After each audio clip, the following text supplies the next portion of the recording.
একজন মানুষকে সবাই মিলে বাঁচবে।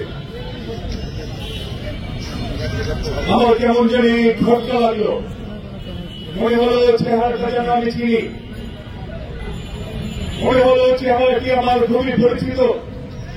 ভালোভাবে তাকিয়ে দেখতে লাগলাম, এ তো অন্য কেউ নয়, এ তো আমাদের সেই নুরুল হক গুরু।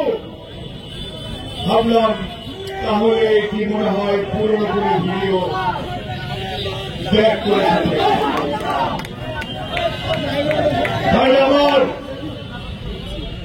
আবার তাকালাম, দেখলাম তখনও নুরুর উপর হামলা চলছে। আমার মনে আবার খটকা লাগলো, নুরুর উপর অনেক হামলা দিয়ে আগে দেখেছি, এত দীর্ঘ সময় ভাবিনি এরকম হামলা, এত পরিচিত ভাবে এরকম হামলা আমি কখনো নুরুর উপর দেখিনি।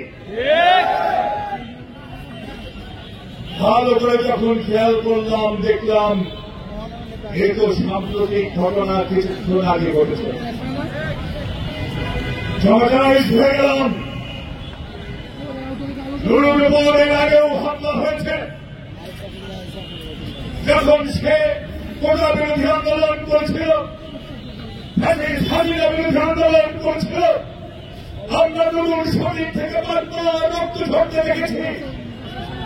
পদ্মা সেতু, মেট্রো রেল এবং এলিভেটেড এক্সপ্রেসওয়ে নির্মাণের গর্বিত অংশীদার বসুন্ধরা সিমেন্ট। বারবার নুরুকে কথা বলে দিতে দেখেছি, যেন হৃদয়ে বারবার আমাদের বিদীর্ণ হয়ে গেছে নুরুর সেই রক্তাক্ত চেহারা থেকে। এখন তো স্বৈরাচার পালিয়ে গেছে, এখন তো স্বৈরাচার নয়, তাহলে আজ নুরুকে রক্তাক্ত করছে কারা? আমাদের মতো খোঁজ খবর নিলে খবর নিতে হয় না। ইতিপূর্বে অনেক বক্তায় বলে গেছে, আমরা বারবার বলেছি প্রফেসর ইউনূস সাহেবকে, ইউনূস সাহেব আপনাদের প্রশাসনের স্তরে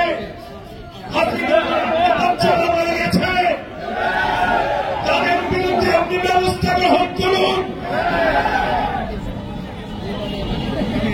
ব্যবস্থা কিছু কিছু হয়েছে, বেশিরভাগ ক্ষেত্রেই হয় না।